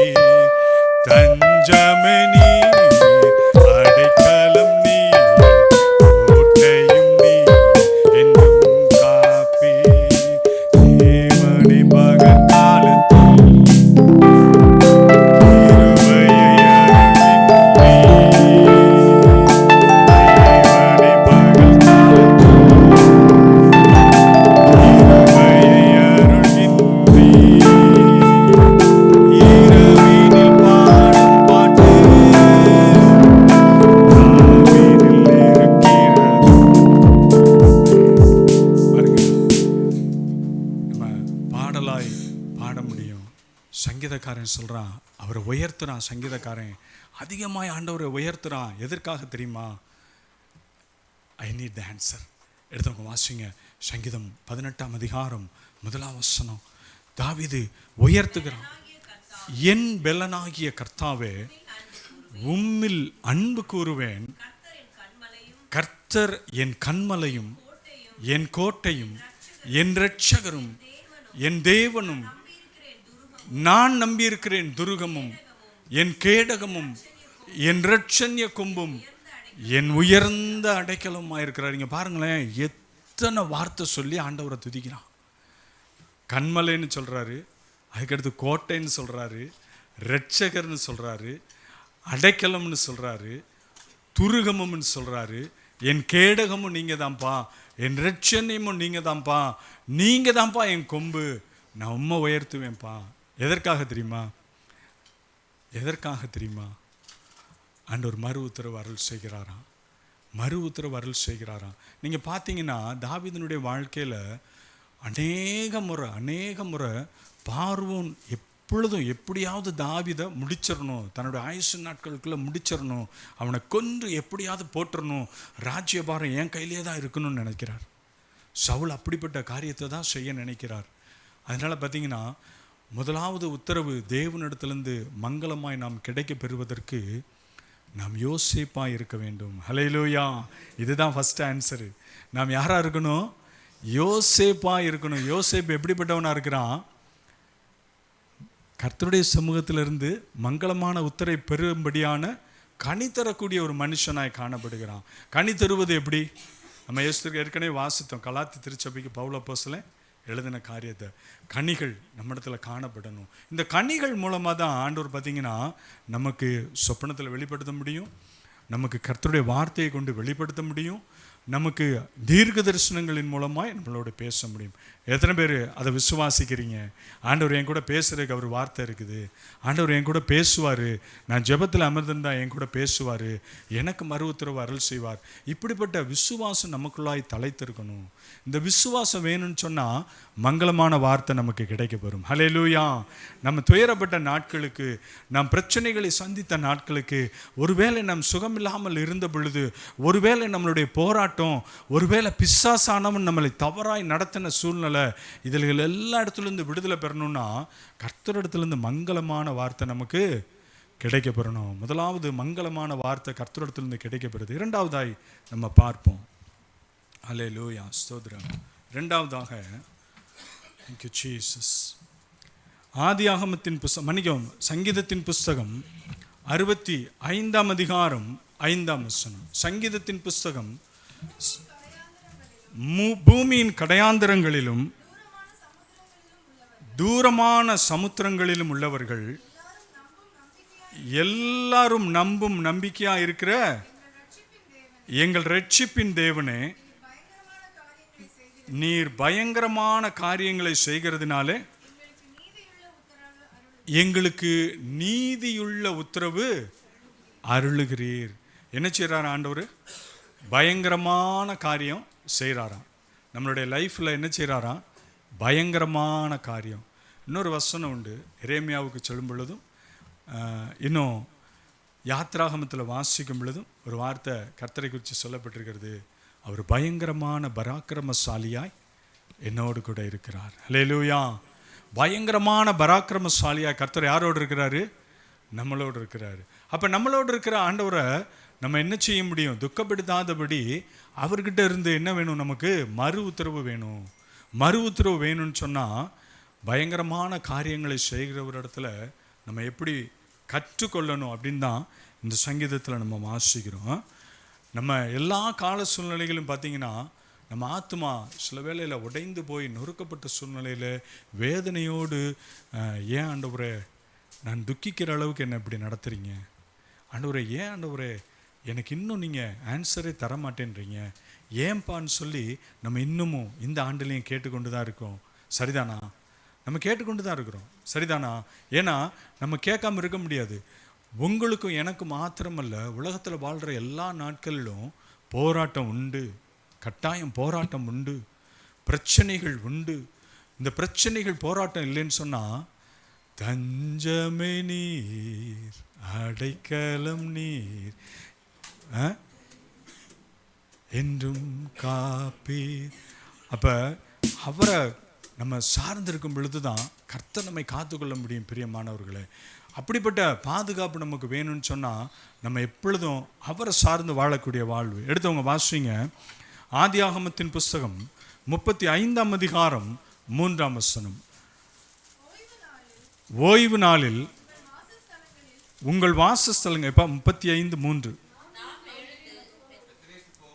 நாம் எழுந்து பெத்தேலுக்கு போவோம், வாருங்கள், எனக்கு ஆபத்து நேரிட்ட நாளில் என் விண்ணப்பத்திற்கு உத்தரவு அருள் செய்து, நான் நடந்த வழியில் என்னோடு கூட இருந்த தேவனுக்கு அங்கே ஒரு பலிபீடத்தை உண்டாக்குவேன் என்றான். பாருங்க, இது யார் சொன்ன வார்த்தை? அருமையான தாசனாகிய யாக்கோபு சொன்ன வார்த்தை. முதலாவது நம்ம பார்த்தோம், மங்கள உத்தரவு யார் மூலமாய் உண்டானது? யோசேப்பின் மூலமாய் பார்வோனுக்கு உண்டானது மங்கள உத்தரவு. இரண்டாவதாய் நம்ம பார்க்கிறோம், இந்த உத்தரவு எங்கிருந்து உண்டாகுது? எங்கிருந்து உண்டாகுது? யாக்கோபின் இடத்திலிருந்து உண்டாகுது. ஆபிரகாம், ஈசாக்கு, யாக்கோபு. பாருங்களேன், இந்த 3 பேர் எங்கே போனாலும் வேதாகமத்தில் ஒரே மாதிரி இருக்கும். அது தனித்தனியாக பிரிக்கப்பட்டிருக்காது, தனித்தனியாக பிரிந்தே இருக்காது. இந்த 3 விதமான பேரும் எப்படி? ஆபிரகாம், ஈசாக்கு, யாக்கோபு. இது யாரு? ஆபிரகாமனுடைய சந்ததிகள் இவங்க எல்லாம். பாருங்கள், இந்த பெயர் பலகை பார்த்தீங்கன்னா ஆண்டவருக்கு சொல்லப்படுகிற மற்றொரு அவருடைய நாமம். ஆபிரகாமின் தேவனும், ஈசாக்கின் தேவனும், யாக்கோபின் தேவனும் என்று அப்படிப்பட்ட ஒரு புகலிடமாக இருக்கக்கூடிய தேவனை குறித்து இங்கு யாக்கோபு இந்த வார்த்தையை சொல்வதற்கு காரணம் ஒன்று இருக்கிறது. யாக்கோபு இந்த வார்த்தையை சொல்வதற்கு காரணம் இருக்குது. யாக்கோபு எங்கே வர்றாரு மறுபடி திரும்பி? he come back to Bethel. he came back to Bethel. அவர் என்ன செய்கிறாரு? திரும்பவும் பெத்தேலுக்கு வருகிறார். ஏன் பெத்தேலை அணுகணும்? ஏன் பெத்தேல் இடத்துல வரணும்? அங்கு பலிபீடம் கட்டினார். யாரு? யாக்கோபு பலிபீடம் கட்டி கர்த்தரை தொழுது கொண்டாள். ஏன்னா யாக்கோபு கேட்கும் பொழுது, ஆண்டவரே நான் தனித்து போகிறேன்பா, எனக்கு யாருமே இல்லை. இன்னைக்கு அப்படி சூழ்நிலையில் நிறைய பேர் இங்கே அமர்ந்திருக்கலாம். அப்படிப்பட்ட ஒரு தனிமையான சூழ்நிலை இருக்கக்கூடியவர்கள் நீங்கள் அமர்ந்து கொண்டு இருக்கலாம். ஒருவேளை நம்மளுடைய மீடியாவில் பார்த்து கொண்டு இருக்கலாம். ஒரு தனிமையின் மூலமாய் ஒரு வேதனையோடு கூட பார்த்து கொண்டு இருக்கலாம். ஒருவேளை உங்களுடைய அங்கலாய்ப்பு தனிமையில் மிகவும் அதிகமாக இருக்கலாம். கர்த்தர் யாரோடு கூடயோ இடைபடுகிறார். நான் விசுவாசிக்கிறேன், கர்த்தர் ஒரு மனுஷனோடு கூட ஒரு மனுஷியோடு கூட இடைபடுகிறார். ஆண்டவரே என்ற அங்கலாய்ப்பு அறிந்திருக்கிறீங்க. நான் தனித்து செல்கிறேன் ஆண்டவரே. கோளும் தடியுமாக பிழைக்க சென்றார் யாக்கோபு, பெருக செய்தீர் பெருங்கூட்டமாய். உம்மாலாகும் எல்லாமாகும், உம்மாலாகும் எல்லாமாகும், ஆகாதது எதுவும் இல்லை, உம்மாலாகாதது எதுவும் ஆகாதது எதுவும் இல்லை, உம்மாலாகாதது எதுவும். கோலும் கையுமாக பிழைக்கச் சென்றார் தான் பெருக செய்தீர். கோலும் கையுமாக பிழைக்கச் சென்றார் யாக்கோபு, பெருக செய்தீர் பெருங்குற்றமா. உம்மாலாகும் எல்லாம், எப்பா உம்மாலாகும் எல்லாம், ஆகாதது எதுவும் இல்லை, உம்மாலாகாதது அல்லேலூயா. அவரால் ஆகாது ஒன்றுமே இல்லை. அதனால தான் என்ன செய்றார் யாக்கோபு? பெத்தேலுக்கு மறுபடி வர்றாரு. he come to Bethel and he was worshiping the God. அங்கே ஆண்டவரை தொழுது கொள்ளுகிறான் யாக்கோபு. எதற்காக? தன்னுடைய பயத்திலிருந்து நீக்கப்படுவதற்காக. ஏசாவாகிய என் சகோதரன் என்னை கொண்டு போடுவான், ஆண்டவரே என்னை பாதுகாத்து கொள்ளுங்க. அப்படிப்பட்ட பாதுகாப்பு நமக்கு வேணுமா வேணாமா? நம்மளோட லைஃப்பில் பாதுகாப்பு ரொம்ப முக்கியம். நம்ம பிள்ளைங்க ஸ்கூலுக்கு போகும்போதெல்லாம் என்ன செய்வோம்? ஆண்டவரே பாதுகாத்து கொள்ளுங்க. ஜெபிச்சு அனுப்புவோமா பேபி? அப்படி தானே அனுப்புவோம். ஆண்டவரே பிள்ளைங்க போகிறாங்க, எத்தனை குட்டி பிள்ளைங்களை வச்சுருக்குறாங்க, அவங்க எல்லாம் ஈவன் தம்பி எட்வின், பிரவீன் எல்லாரும் பிள்ளைங்களை வச்சுருக்கிறவங்க எல்லாரும் என்ன செய்கிறாங்க? குட்டி பிள்ளைங்களை வச்சுருங்க எல்லாருமே, ஈவன் வாலிப பிள்ளைங்களாக இருந்தால் கூட, ஆண்டவரே எங்கள் பிள்ளைங்களை பாதுகாத்து கொள்ளுங்க, பாதுகாத்து கொள்ளுங்க, உங்களுடைய பாதுகாப்பு எங்கள் பிள்ளைங்களுக்கு தேவைப்பா, நாங்கள் 2 பேரும் வேலைக்கு போகிறோம்ப்பா, கர்த்தர் பாதுகாத்து கொள்ளுங்கப்பா. கேட்போமா இல்லையா தம்பி பிரபு? கேட்போமா இல்லையா? கேட்போம். ஏன் தெரியுமா? மறு உத்தரவு அருள் செய்கிறவர். ஹல்லேலூயா, ஹல்லேலூயா. இந்த மறு உத்தரவு எப்படி தெரியுமா? பிள்ளைங்க வீட்டுக்கு திரும்பி வந்தோன்னா பாதுகாப்பு இருக்கும். ஹல்லேலூயா, ஹல்லேலூயா. பிள்ளைங்க சந்தோஷமா என்ன செய்வாங்க? பிள்ளைங்க போயிட்டு பாதுகாப்பாக வந்துட்டாங்க. இந்த ஒரு சமாதானத்தை கர்த்தர் தரணும் அப்படின்னு சொன்னால் என்ன செய்யணும்? நம்ம யாக்கோபை போல மறு உத்தரவுக்காக காத்திருக்கிறது எங்கே இருக்கணும்? பெத்தேலில் இருக்கணும். ஹல்லேலூயா. பெத்தேலிலே காத்திருக்கிறவர்களாய் காணப்படணும். 2வது நம்ம பார்க்குறோம், பெத்தேல் என்ன செய்யப்படும்? அடைக்கலமான ஒரு இடம். ஹல்லேலூயா. அப்போ வாலிப பிள்ளைங்களை வச்சுருக்கிறாங்க. நம்ம நியூஸ்கள்லாம் பார்க்குறோம், நம்ம பேசணும் நியூஸை பற்றி. ஏற்கனவே கடந்த மாதத்தில் நடந்த ஒரு பெரிய ஒரு பிரச்சனையான ஒரு காரியம், இந்த அண்ணா யூனிவர்சிட்டி. நம்ம எல்லாருக்கும் நியூஸில் பார்த்து தெரிஞ்சிருப்போம் என்ன நடந்துச்சு. எதுக்கெடுத்தாலும் சார்னு போட்டுக்கிட்டே இருந்தாங்க. சரியா? வாலிப மகளுக்கு பாதுகாப்பு இல்லை. ஹல்லேலூயா. பாருங்கள், அப்படிப்பட்ட உலகத்தில் தான் நம்ம வாழ்ந்து கொண்டு இருக்கோம். ஆனால் பார்த்தீங்கன்னா விசுவாசிக்கிற உங்களுக்கு எனக்கும் உம்மாலாகும் எல்லாம் ஆகும். கர்த்தர் எனக்கா யாவற்றையும் செய்து முடிக்கக்கூடியவர். அப்படிப்பட்ட மறு உத்தரவு அருள் கர்த்தரால் மாத்திரமே முடியும். விசுவாசிக்கிறவங்க எல்லாரும் கரங்களை உயர்த்தி நன்றி சொல்லுவோமா? ஆண்டவரே உங்களால் மாத்திரமே மறு உத்தரவு அருள் செய்ய முடியும்ப்பா. ஏன்னா மறு உத்தரவுக்காய் நாங்கள் காத்திருக்கிறோம் பெத்தேலில். அந்த பெத்தேலில் இருக்கக்கூடிய எல்லா நாட்களும் இதுதான் பெத்தேல். ஹல்லேலூயா. இதுதான் பெத்தேல். ஏன்னு கேட்டிங்கன்னா இந்த ஷெல்டர் பாதுகாப்பின் ஒரு பெரிய வீடு இது. அல்லேலூயா. அது கர்த்தருடைய ஜெப வீடு. பார்த்தீங்கன்னா இந்த ஜெப வீடு பெருத்த பாதுகாப்பை உண்டாக்குறது.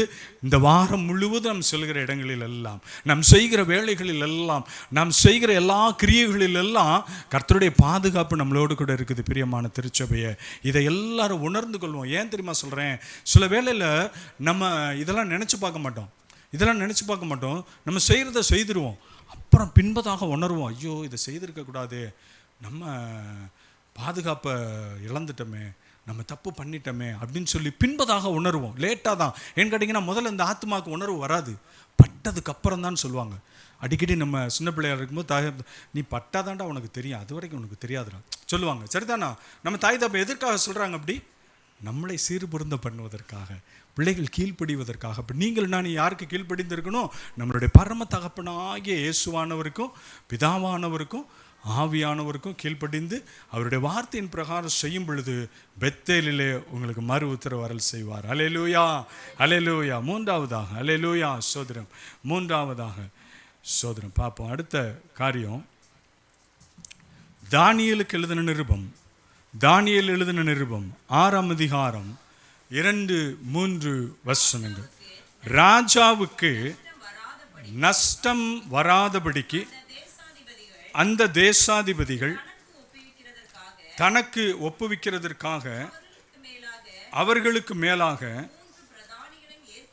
3 பிரதானிகளை ஏற்படுத்துவதற்கு தரியுவுக்கு நலம் என்று கண்டது. இவர்களில் தானியேல் ஒருவனாய் இருந்தான். இப்படி இருக்கையில் தானியேல் பிரதானிகளுக்கும் தேசாதிபதிகளுக்கும் மேற்பட்டவனாயிருந்தான். தானியேலுக்குள்ளாய் ஒரு விசேஷித்த ஆவி இருந்தபடியினால அவனை ராஜ்யம் முழுமைக்கும் அதிகாரியாக ஏற்படுத்த ராஜா நினைத்தான். தானியேலுக்கு கீழே எத்தனை பேர் இருந்தாங்க வாசிச்சிருக்கீங்களா? தானியேலுக்கு கீழே எத்தனை பேர்? அவருக்கு கீழே நிறைய ராஜாக்கள் இருந்தாங்க. எத்தனை பேர் தெரியுமா? இந்த அதிகாரத்திலே சொல்லப்பட்டிருக்கு பிரியமானவர்களே. Answer is in the same chapter. 100 யார் சொன்னா தம்பி 120 பேர் தானியேலுக்கு கீழே. அவங்களெல்லாம் ராஜாக்களாம். அவங்களெல்லாம் தே ஆர் கிங்ஸ். ஆக்சுவலாக 120 பேர் ராஜாக்கள் இருந்தாங்களா? யாரு கீழே? தானியேலுக்கு கீழே. ஆனால் தானியேலோடு இருந்தது யார்? வாஸ்தமே. இப்போ வாஸ்தமே 3 பிரதானிகள் இருந்தாங்களா? அதில் ஒருவர் தானியேலு. பிரதானிகளுக்கெல்லாம் யாரா இருந்தாராம்? தானியேல் மேற்பட்டவராக இருந்தாராம். பிரதானிகளுக்கு 3 பிரதானிகள் உண்டு. இந்த 3 பிரதானிகளுக்கும் மேலான பிரதானியாய் தானியேல் இருந்தாராம். அப்போ இந்த 3 பிரதானிகளுக்கு மேலாக இருந்த தானியேல் என்ன அவருக்கு கொடுக்கப்பட்டிருந்த பிளஸ்ஸிங்கு? A blessed spirit. எப்படியா? விசேஷித்த ஆவி உடைய தானியேல். விசேஷித்த ஆவியை உடைய தானியேல். பாருங்களேன், தானியேல் எங்கு அழைத்து சொல்லப்பட்டார், எதற்காக அழைத்து சொல்லப்பட்டார், எப்படி இந்த சம்பவங்கள் நடந்ததுன்னு நம்ம வாசித்து அறிந்திருக்கிறோம். பிரியமான திருச்சபையை, அடிமைத்தனத்தில் கொண்டு போகப்பட்ட தானியேல், அடிமையாக அழைத்து செல்லப்பட்ட தானியேலுக்குள்ளாய் கர்த்தர் வைத்திருந்த விசேஷித்த பிளஸ்ஸிங், ஒரு விசேஷித்த அபிஷேகம் தானியேலுக்குள்ளாய் எப்பொழுதும் கிரியை செய்து கொண்டே இருந்தது. பார்த்தீங்கன்னா இந்த விசேஷித்த ஆவியானது அவனை என்ன செய்து தீர்க்க தரிசனமாய் பேச வைத்தது. அவனை எப்பொழுதும் ஒரே ஒரு காரியத்தை செய்தான். 3 வேளை எருசலேமுக்கு நேராய் அர்ப்பணித்து என்ன ஜெபிப்பது தானியேலினுடைய விசேஷித்த வேலை. அப்போ மறு உத்தரவு கர்த்தர் கொடுத்தார். ஹல்லேலூயா, ஹல்லேலூயா. இந்த விசேஷித்த ஜெபம் பார்த்தீங்கன்னா நம்மளுடைய லைஃப்பில் 3 வேளை ஜெபிக்கிறோமா? 3 வேளை யாராவது ஜெபிக்கிறோமா? பொய் சொல்லக்கூடாது. நான் உண்மையே சொல்லுவேன், நான் ஒரு வேளை தான் ஜெபிக்கிறேன். பொய்யெல்லாம் பேசவே கூடாது. கர்த்தருடைய சமயத்தில் பொய் பேசணும்னு வைங்களேன். நான் ஏற்கனவே சொன்னேன்னா, பொய் யார் பேசுவா? பிசாசு நம்மளை தூண்டி பொய் பேச வைப்பான். அதுக்காண்டி பொய் சொல்லலைன்னு சொல்ல முடியாது. கட்டாயம் பொய் சொல்லியிருப்போம். அதுலேருந்து நம்ம விடுதலை அடையணும். அதுதான் முக்கியம். நம்ம பொய் சொல்லாதபடி நம்மளை தற்காத்து கொள்வதற்கு நம்ம எங்கே போனாலும் என்ன செய்வோம்? நீதிபரராக இருக்கிற கர்த்தரை விசுவாசிப்போம். நம்மளை என்ன செய்வார்? நேர்த்தியாய் பொய் சொல்லாதபடி நம்மளை கட்டாயம் வழி நடத்த முடியும். அப்போ இங்கே எப்படி பொய் சொல்கிறது அப்படின்றத காட்டிலும் விசேஷித்த தானியேலுடைய ஆவி நமக்கும் கொடுக்கப்பட்டிருக்கிறது. காரணம் என்னன்னு கேட்டிங்கன்னா, நீங்களோ யாராக இருக்கிறீங்க? யாராக இருக்கிறீங்க? விசேஷித்தவர்கள். வேதம் சொல்லுகிறது, நான் சொல்லலை, தனிப்பட்ட என்னுடைய வார்த்தை கிடையாது. நீங்களோ விசேஷித்தவர்களாக இருக்கிறீங்க. அடுத்தபடி இன்னொரு வார்த்தை சொல்லப்படுது, நீங்கள் உலகத்திற்கு வெளிச்சமாக இருக்கிறீங்கன்னு சொல்லி. அப்போ இருள் நம்மக்கிட்ட இருக்காது. அதான உண்மை, அதான் உண்மை, பொய் கிடையாது. அப்போ விசேஷித்தவர்கள்கிட்ட என்ன இருக்குது? வெளிச்சம் இருக்குது. இந்த வெளிச்சம் தானியேல்கிட்ட கொஞ்சம் கூடுதலாகவே இருந்துச்சு. தானியேல்கிட்ட வாசிங்க, அதே பகுதியில் 4-5 வசனங்களை வாசிங்க. அப்பொழுது பிரதானிகளும் தேசாதிபதிகளும் ராஜ்யத்தின் விசாரிப்பில் தானியேலை குற்றப்படுத்தும்படி முகாந்திரம் தேடினார்கள். ஆனாலும் ஒரு முகாந்திரத்தையும் குற்றத்தையும் கண்டுபிடிக்க அவர்களால் கூடாதிருந்தது. அவன் உண்மை உள்ளவனாய் இருந்தபடியால் அவன் மேல் சுமத்த யாதொரு குற்றமும் குறைவும் காணப்படலை. அப்படிப்பட்ட ஒரு பரிசுத்தமுள்ள ஒரு மனுஷன் தானியேல். இந்த தானியேலை குறித்து நம்ம நிறைய அறிஞ்சிருக்கிறோம், பேசியிருக்கிறோம். ஆனால் நம்ம இப்போ வாசித்த வார்த்தையில் ஒரு பிரதானமான வார்த்தை சொல்லப்பட்டிருக்கிறது, அவன் உண்மையுள்ளவனாய் இருந்தபடியால். அவன் உண்மை உள்ளவனாய் இருந்தபடியால் என்ன செய்கிறாராம்? இந்த 3 பிரதானிகள், 120 தேசத்தை அரசாளுகிறவர்கள், இந்த 120 தேசத்தையும் அரசாளுகிறவர்கள் யாரு கீழே இருந்தாங்க? தானியேலுக்கு கீழே. தானியேலுக்கு மேலே யார் இருந்தா? தானியேலுக்கு மேலே யார் இருந்தா? ராஜா. அந்த ராஜா பேர் என்ன? அவர் பேர் தான் தரியு. அவர் பேர் தான் தரியு. இந்த தரியு ராஜா இருந்தார். பிரியமான திருச்சபையை நான் அதிகமாக விளக்க முடியும், பட் நமக்கு என்ன நேரம் கொடுக்கப்பட்டிருக்குதோ அதுக்குள்ளே கர்த்தர் உங்களோடு கூட பேசணும். அதுதான் கர்த்தர் என்னை கொண்டு பேசக்கூடிய ஒரு காரியம். உங்களோடு கூட பேசணும். கர்த்தர் உங்களோடு கூட பேசணும்னா நம்ம என்ன செய்யணும்? நம்ம கட்டாயம் திட்டமாய் கர்த்தருடைய வார்த்தையை ஜனங்களுக்கு சொல்லி முடிக்கணும். எனக்கு கொடுக்கப்பட்ட ஆசாரியத்துவத்தை நான் சரியாய் செய்கிறவனாக இருந்தால் கர்த்தருக்கு உண்மையுள்ள மனுஷனாக இருப்பேன். ஹல்லேலூயா, ஹல்லேலூயா, ஹல்லேலூயா. எத்தனை பேர் அப்படிப்பட்ட உண்மை உள்ளவர்களாய் வாழ விரும்புகிறோம்? கர்த்தருடைய நீதி நம்மிடத்தில் இருக்கணும்னு சொல்லி எத்தனை பேர் வாஞ்சிக்கிறோம்? எத்தனை பேர் அவர்களை உண்மையாய் அன்பு கூற விரும்புகிறோம்? தானியேல் உண்மையுள்ளவனாக இருந்தான். அவனுக்கு மறு உத்தரவு கர்த்தர் கொடுத்தார். ஹல்லேலூயா. எடுத்தவங்க வாசிங்க. இன்னும் ஒரு காரியத்தை கூட, தானியேலுக்கு மறு உத்தரவு அருள் செய்தவர் மற்றொரு காரியத்தில் 4ஆவதாய் ஒரு காரியத்தை நான் சொல்லி முடிக்க விரும்புகிறேன். எடுத்தவங்க வாசிக்கலாம். 1 ராஜாக்களின் புஸ்தகம், 1 ராஜாக்களின் புஸ்தகம் 18ஆம் அதிகாரம் 24ஆம் வசனம். 18ஆம் அதிகாரம். நீங்கள் உங்கள் தேவனுடைய நாமத்தை சொல்லி கூப்பிடுங்கள். நான் கர்த்தருடைய நாமத்தை சொல்லி கூப்பிடுவேன். அப்பொழுது அக்கினியினாலே உத்தரவு அருள்கிற தேவனே தேவன். இதை யார் சொன்னா?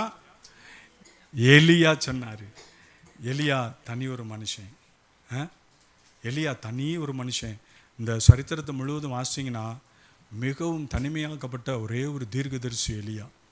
ஆனால் மிக வைராக்கியம் உள்ளவர், மகா வைராக்கியம் கொண்ட ஒரு அருமையான தீர்க்கதரிசி எலியா. பார்த்தீங்கன்னா இந்த எலியா சொல்கிறாரு, யாருக்கு முன்னால் தெரியுமா? 450 பாகால் தீர்க்கதரிசிகளுக்கு முன்பதாய், பாகால் தீர்க்கதரிசிகளுக்கு முன்பதாய் எலியா சொல்கிறாரு. என்ன உத்தரவு சொல்வாரா ஆண்டவர்? அக்கினியினால. ஏலியாவின் தேவன் நம் தேவன், மையின் தேவன் நம் தேவன், தாசர்களின் தேவம் கேட்பார், வல்ல பெரும் காரியம் செய்திடுவார். தாசர்களின் ஜெபம் கேட்பார், வல்ல பெரும் காரியம் செய்திடுவார். கர்த்தரே தேவன், கர்த்தரே தேவன் என்றே ஆர்ப்பரிப்போம். கர்த்தரே தேவன், கர்த்தரே தேவன் என்றே ஆர்ப்பரிப்போம். போதுமா? பாடுறோம் தெரியுமா? யாரும் ஆவியில் சோர்ந்து போயிடாதீங்க. ஹல்லேலூயா. யாரும் சோர்ந்து போயிடாதீங்க. இந்த பாடல்கள் எல்லாம் நம்மளை உயிர்ப்பித்து கொண்டே இருக்கும் பிரியமான திருச்சபையை. ஏன் நான் சொல்கிறேன்னா, பிரியமான திருச்சபையை கர்த்தர் உங்களோடு கூட இடைப்பட்டு பேசுகிறார். பிரியமான திருச்சபையை நான் சொல்கிறேன், நான் ஆவியில் இன்னும் உணர்றேன், அதிகமாய் உணர்றேன். தனி ஒரு மனுஷனாய் எலியா பெரிய ஒரு சேலஞ்சு பண்ணுறாரு. ஏன்னு கேட்டிங்கன்னா, இந்த சேலஞ்சில் தோத்துட்டாருன்னு வைங்களேன்,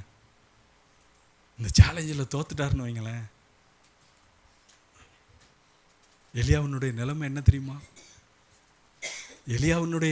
தெரியுமா? பிரியமான திருச்சபையே, நிருபங்களை சரியாய் வாசிங்க. மரித்து போவார். எல்லாரும் சேர்ந்து கொண்டு போடுவாங்க எலியாவை கொண்டு போடுவாங்க பிரியமான திருச்சபையை. ஆனால் இதுக்கு மத்தியில் ஒரு சேலஞ்சு பண்ணுறாரு. வாசிங்க தொடர்ந்து 17ஆம் வசனத்தை வாசிங்க. ஆகாப் எலியாவை கண்ட பொழுது ஆகாப் அவனை நோக்கி, இஸ்ரவேலை கலங்க பண்ணுகிற நீ அல்லவா. பாருங்களேன், எப்படிப்பட்ட ஒரு பராக்கிரமம் செய்கிற தேவன் அவனோடு கூட இருந்தா. அவனை பார்த்து யார் சொல்றா? பேர் என்ன? ஆகாப் என்ன சொல்றான்? இஸ்ரவேலையே கலங்க பண்ணுகிற தீர்க்கனப்பா நீயே. அப்ப எவ்வளவு பெரிய ஒரு தேவன் பராக்கிரமம் செய்கிறவர் அவனோடு கூட இருந்தா கலங்க பண்ணுவார்னு சொல்லி உத்தரவு சொல்றான் பாருங்க. ஆகாப் எவ்வளவு பெரிய தீர்க்க தரிசனமான உத்தரவு சொல்றான் பாருங்க. இதுதான் கர்த்தருடைய ரேமா பிரியமான திருச்சபையை. யாரை குறித்து யார் சாட்சி சொல்றான்? பிசாசானவன் கிறிஸ்துவை குறித்து சாட்சி சொல்லுகிறான். எலியாவாகிய கிறிஸ்துவை குறித்து சாட்சி பகிர்கிறான். பிரியமானவர்களே, நீர் இஸ்ரவேலை கலங்க பண்ணுகிறவர், இஸ்ரவேலை கலங்க பண்ணுகிற ஒரு பெரிய தேவனுடைய மனுஷன் பார்த்தீங்கன்னா. ஆனா இங்க மறு உத்தரவு அருள் செய்கிறார் ஆண்டவர். 20ஆம் வசனத்தை வாசிங்க. அப்படியே ஆகாப் இஸ்ரவேல் எல்லாரையும் ஆட்களை அனுப்பி கர்மேல் பர்வதத்திலே அந்த தீர்க்கதரிசிகளை கூடி வரும்படி செய்தான். வாசிங்கப்பா.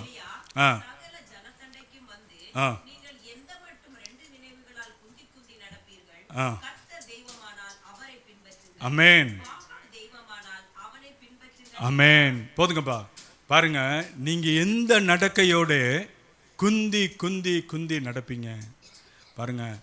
இருமனம் உள்ளவன் தன் வழிகளில் எல்லாவற்றிலும் நிலையற்றவனாக இருக்கிறான். வேதம் சொல்லுகிறது, நீதிமொழிகளில் வாசிக்கிறோம், இருமனம் உள்ளவன்.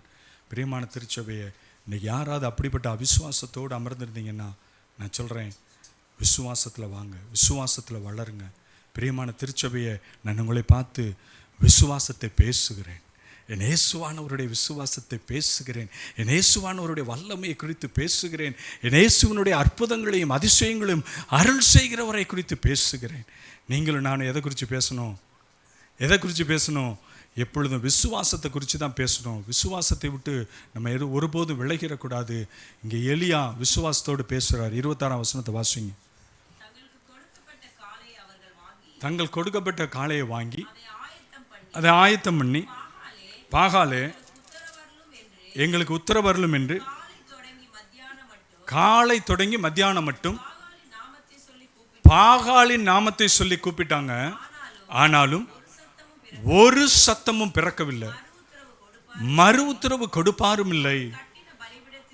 கட்டின பலிபீடத்துக்கு எதிரே ஆடினார்கள். வாசிச்சோம், பாகால்கள் மறு உத்தரவு கொடுக்கலையா?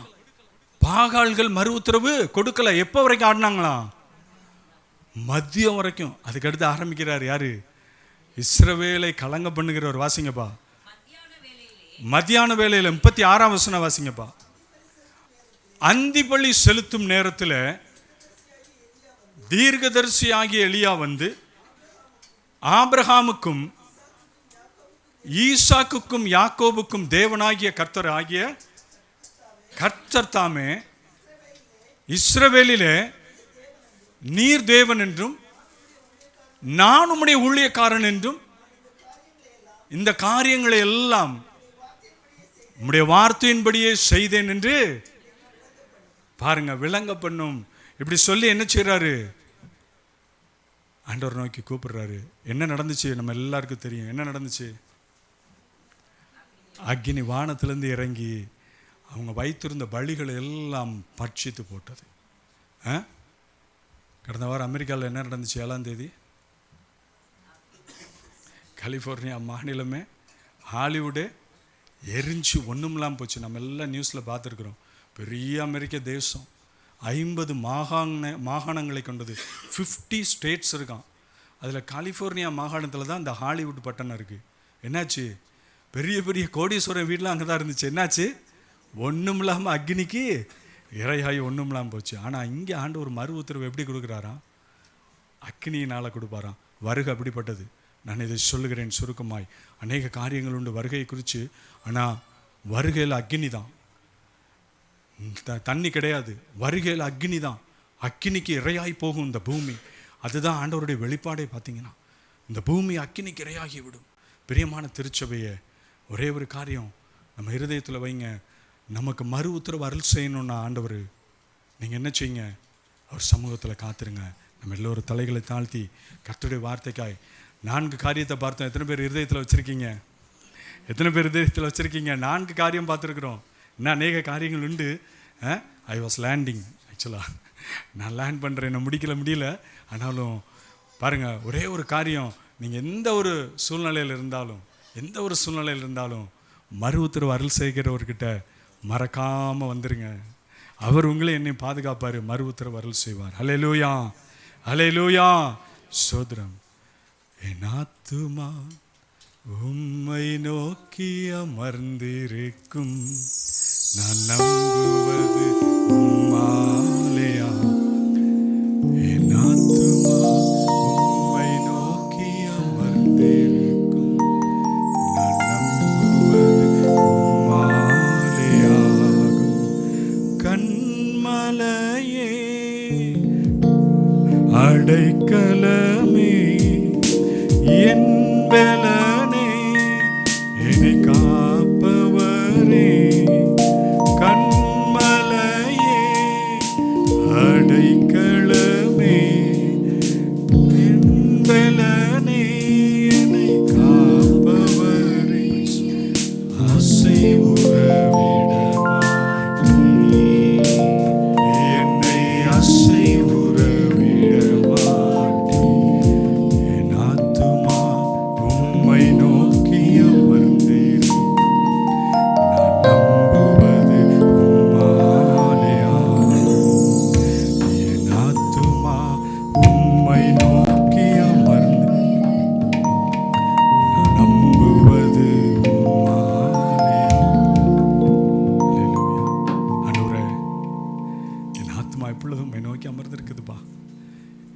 என்னை கேட்டுங்கப்பா, எனக்கு மறு உத்தரவு அருள் செய்யுங்கப்பா. உங்களுடைய நல் வார்த்தைகள் எங்களுடைய இருதயத்தில் எப்பொழுது இருக்கட்டும்ப்பா. ஆண்டவரே, பார்வோனுக்கு மங்கள உத்தரவு அருள் செய்தீங்க. ஆண்டவரே, தாவீதுக்கு பாதுகாப்பை தந்து அவனை உயர்த்தினீங்க, அவனை ராஜாவாய் தங்கியிருக்க பண்ணீங்க. ஆண்டவரே, யோசேப்புக்கு அப்படிப்பட்ட பெரிய காரியத்தை செய்தவர் தாவீதோடு இருந்தீங்க. ஆண்டவரே, அதே சமயத்தில் தானியேலுக்கு விசேஷித்த ஆவியை கிடைத்தவர். ஆண்டவரே, யாக்கோபு சொன்னது போல நான் பெத்தேலுக்கு வருவேன் என்று சொன்னால் அங்கே எனக்கு பாதுகாப்பு உண்டாகும். நான் பெத்தேலுக்கு வருவேன் என்று சொன்னால் கர்த்தர் எனக்கு சொன்னதை செய்து முடிப்பார். அப்படிப்பட்ட மறு உத்தரவோடு கூட ஆண்டவர் எங்களோடு கூட பேசுனீங்க. உங்களுடைய வார்த்தைக்காய் நன்றி. உங்களுடைய சமூகத்தில் எங்களை தாழ்த்துகிறோம். கர்த்தர் எங்களோடு இடைப்பட்டதற்காய் நன்றி. எங்களை ஆறுதல் செய்கிற தேவன் நீங்கள், எங்களுக்கு பாதுகாப்பு தருகிறவர் நீங்கள். எங்களை வழிநடத்தி செல்லும்படியாய் தாழ்த்துகிறோம். இயேசுவின் நாமத்தில் பிதாவே, ஆமென். ஹல்லேலூயா, ஹல்லேலூயா.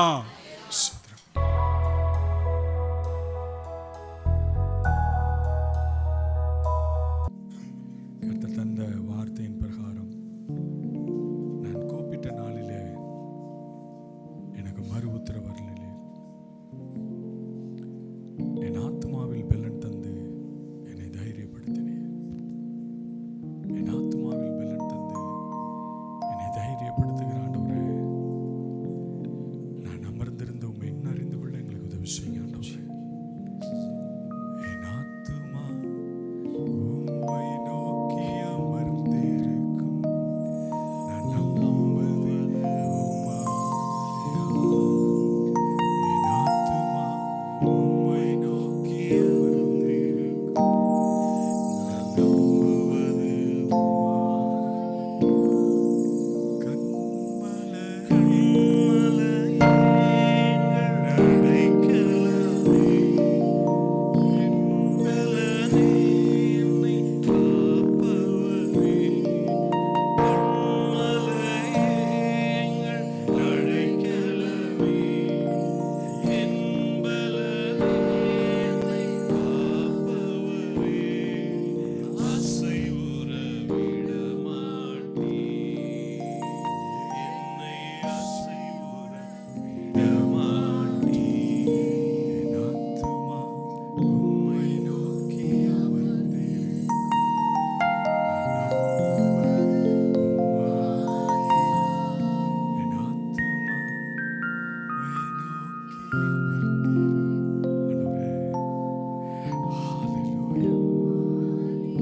ஆராதனையில உம்மை நோக்கி பார்த்து அமர்ந்திருந்தோம் சுவாமி.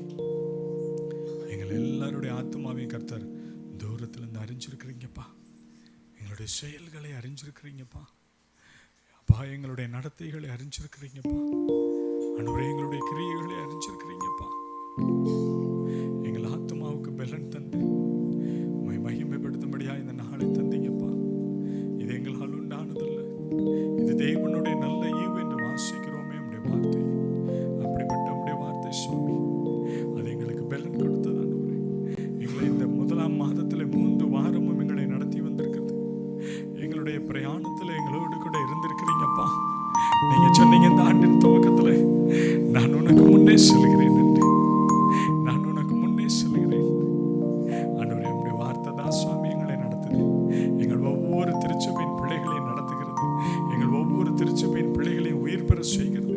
எங்கள் பிள்ளைகளுடைய வாஞ்சைகளை நிறைவேற்றி தர்றீங்கப்பா. எங்கள் பிள்ளைகளுடைய அங்கலாய்ப்பை மாற்றுகிறீங்கப்பா. எங்களுடைய பிள்ளைகளுடைய சுகவீனத்தில் உம்முடைய பலன் பூர்ணமாய் விளங்குதுப்பா. ஆண்டவரே, உம்முடைய வழி நடத்துதலுக்காக நன்றியோடு துதிக்கிறோம் சுவாமி. உம்முடைய வழி நடத்துது எங்களுக்கு தேவைப்பா. எங்களுடைய காலங்கள் எல்லாம் உம்முடைய கரங்களில் வைத்திருக்கிறீங்க. எதிர்காலத்துக்கு நீங்க தான்ப்பா ஆன்சர். எதிர்காலத்துக்கு எபனேசர் நீங்க தான்ப்பா. நாங்கள் செல்கிற எல்லா பாதைகளிலும் அப்பா எங்கள் கால்களுக்கு தீபமாய் உம்முடைய வார்த்தை இருக்கிறதற்காய் நன்றி செலுத்துறோம். எங்களை பாதுகாக்கிறதற்காய், எங்களுடைய பிள்ளைகளை பாதுகாக்கிறதற்காய் அப்பா, எங்களை பாதுகாப்பது மாத்திரமல்ல, எங்களுடைய சந்ததிகளையும் பாதுகாக்கக்கூடிய உம்முடைய பராக்கிரமம் செய்கிற கரசுவாமி எங்கள் திருச்சபையின் ஒவ்வொரு பிள்ளைகளோடு இருக்கிறதற்காய் நன்றி செலுத்துறோம். ஒவ்வொரு நாளும் எங்களை பாதுகாத்து வருகிறதற்காய் நன்றி செலுத்துறோம். இந்த 3 மாதம் ஆண்டவரை 3 வாரம் அளவும் ஆண்டவரை நாங்கள் கடப்பதற்கு எங்களுக்கு பலன் தந்திருக்கிறீங்க. எங்களுக்கு நல்ல சுகம் தந்திருக்கிறீங்க ஆண்டவரை. எங்களுக்கு ஆத்மாவில் இன்னும் மிகுந்த சந்தோஷத்தையும் மகிழ்ச்சியும் அக்களிப்பையும் தந்திருக்கிறீங்க ஆண்டவரே. நன்றியோடு துதிக்கிறோம் சுவாமி. இந்த நாளின் துவக்கம் முதல் முடிவு பரியந்தும் உம்முடைய ஆளுமை, உம்முடைய பிரசன்னம் எங்களை நிரப்புகிறதற்காய் நன்றி செலுத்துகிறோம் ஆண்டவரே. ஜூமில் கலந்து கொண்ட ஒவ்வொரு திருச்சபையின் பிள்ளைகளை நினைவு கூறுகிறோம் சுவாமி ஆண்டவரே. அவர்களுக்காக கூட நாங்கள் செபிக்கிறோம். இந்த மிடில் ஈஸ்ட் பட்டணத்துக்காய் செபிக்கிறோம். இங்குள்ள எல்லா திருச்சபைக்காய் செபிக்கிறோம். ஒவ்வொரு விசுவாச பிள்ளைகளுக்காய் செபிக்கிறோம் ஆண்டவரே.